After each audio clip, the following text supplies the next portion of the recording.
Welcome back to Nocturnal Nightmares, your ultimate destination for the darkest and most chilling tales. Tonight, we are diving deep into a story that will send shivers down your spine and make you question every shadow in your room. So, dim the lights, get comfortable, and prepare yourself for a journey into the heart of terror. I never liked going to my Aunt Paula's house. Honestly, I never liked her either. She's a creepy Bible-thumping Jesus fanatic and she'd always circle over me like a vulture. But none of that creeped me out like her house did. It was old, run down and filled with weird religious art. Sure, there were the typical paintings of the Last Supper and Our Lady of Guadalupe. That's not what made my skin crawl. It was the statues. I couldn't put my finger on exactly what bothered me, but something wasn't right about them. They were littered all over the place, filling every corner, turning up in every direction you looked, and I swear they looked back. Giant god-awful figures of saints and angels clogging the tiny house and turning it into a claustrophobic maze. I often wondered where my aunt had gotten the money for all the sculptures. In all other regards, it seemed as though she had taken a holy vow of poverty. Very little money was spent on herself or even her toddler son. My cousin Miguel was just as strange as his mother. They were so alike that I sometimes forgot Aunt Paula had adopted him. It was the eyes that truly made them resemble one another, a haunted stare accompanied by uncomfortable silence. The first time I babysat Miguel, he never fussed or cried the way normal babies do. It should have been a relief, but the entire time I squirmed as he watched me. My mother insisted there was no medical reason to blame for his disposition. Secretly, I wondered if it came from being cooped up with my aunt who had never dated or married. After that evening, I passed all the babysitting opportunities on to my younger sister. She didn't seem to mind. It probably would have continued on that way if not for a school project that had my sister occupied at a neighbor's house right when my aunt insisted on going to Saturday Mass. There was nothing I could do to get out of it. My mom didn't care about my whining. She just leaned across the kitchen table and said, "Look, Marcos, I'm not asking. I'm telling." That was the end of it. An hour later we were in the car driving to my aunt's house. Gradually clean-swept sidewalks and picket fences gave way to chain link and graffiti. Occasionally we'd pass a coffee house packed with hipsters milling around like poverty tourists on safari. People like my aunt were the wildlife.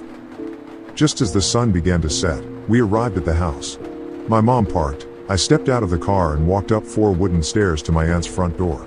As I reached out to ring the doorbell, the front door flung open. "Hola, Marcos," she said in a thick Mexican accent. Her dark eyes stared into mine. She was a small lady with shoulder-length black hair. She wore a white polo shirt and a navy blue skirt that resembled a schoolgirl's uniform. Her wrinkled brown skin reminded me of a dried-up riverbed. "Miguel is already asleep in his crib. Make sure you give him his bottle if he starts crying. I made 2 of them already. They're in the refrigerator. And make sure you do not put the TV too loud. Your mom and I will be back in an hour." She pronounced the H in the word hour when she said it. "Okay, Tia Paula," I responded. She preferred when I called her Tia Paula because the word aunt was too American for her. She was an old-school Mexican lady that didn't believe in speaking English.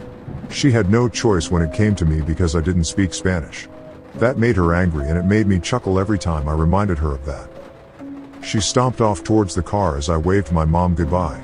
I let out a sigh of disappointment as they drove off.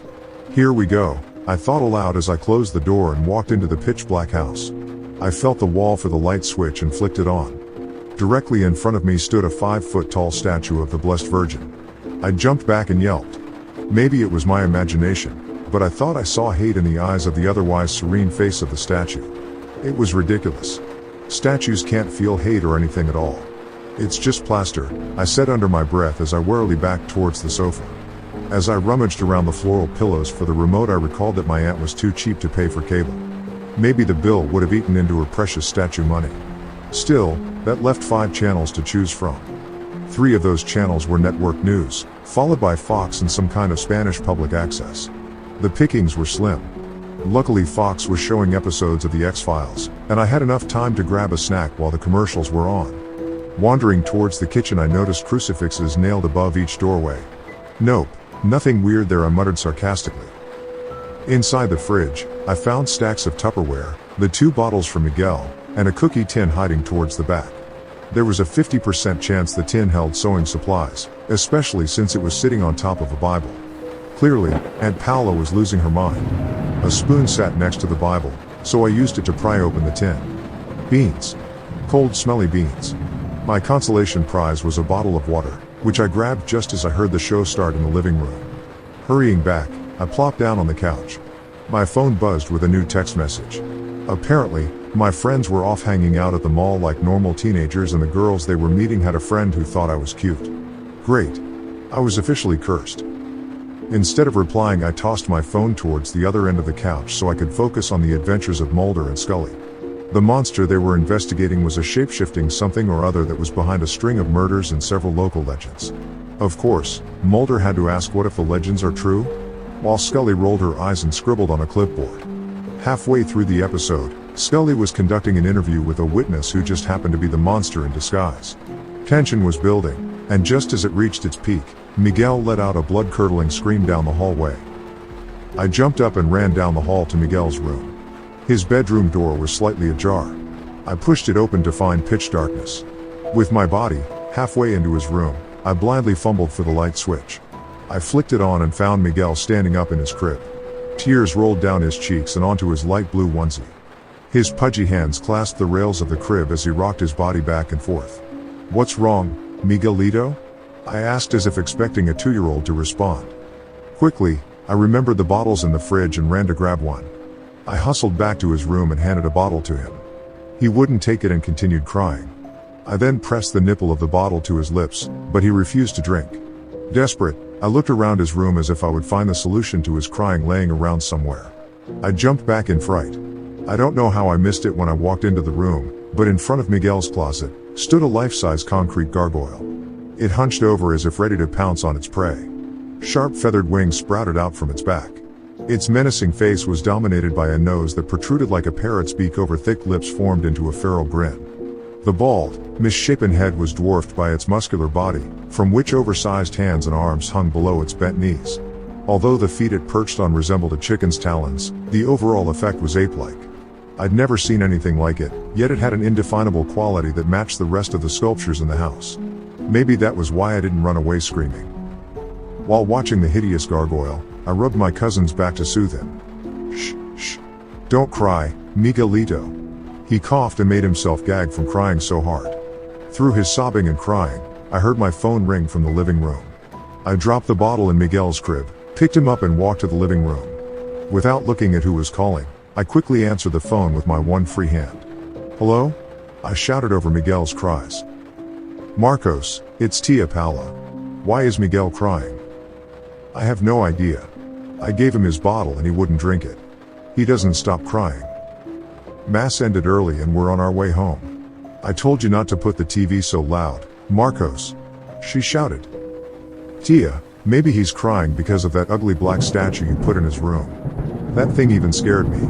Why would you have something like that in a baby's room?" "What black statue are you talking about, Marcos?" "I've never put anything like that in his room," she answered. "Then where did it come from?" "It was in front of his closet facing the crib," I shouted. She stayed silent for a moment, then whispered as if someone on my end of the line might overhear her. "Listen to me carefully, Marcos. Get out of the house right now. Take Miguel and leave immediately." "What?" I asked. Her whispers turned to screams. "Marcos, leave now. That statue you saw isn't a statue. Es un demonio." I slowly lowered my phone and attempted to translate her last words. "Es un demonio," I whispered to myself. Prickles and goosebumps shot up my body once I realized what she had said. "Oh, shit. She said it's a demon." I dropped my phone and stumbled. The back of my knees hit the couch. I could hear my mom and aunt screaming my name from the phone speaker. As I stepped forward to move towards the front door, Miguel's bedroom light suddenly turned off. Miguel stopped crying and squeezed my neck with his little cold arms. With his face pressed against mine, we focused our eyes on the black hallway. His bedroom door gently creaked open. I could feel Miguel's heartbeat galloping along with mine. From the darkness of the bedroom hallway, a low-pitched growl echoed into the living room. Miguel began to scream again. As I ran to the front door, all the lights in the house suddenly shut off. Heavy footsteps thudded towards us. Something yanked both of my legs out from under me and I fell onto my side. My head hit something hard, but through the dizziness and nausea, I held onto Miguel's torso with my good arm and struggled to my feet. We made maybe 2 or 3 steps towards the door when Miguel was then ripped out of my grasp. The last thing I remember was somebody screaming. It might have been me. I'm not sure. When I came to my senses, I was on a stretcher being loaded into an ambulance. A paramedic said I had a broken arm and a serious head contusion.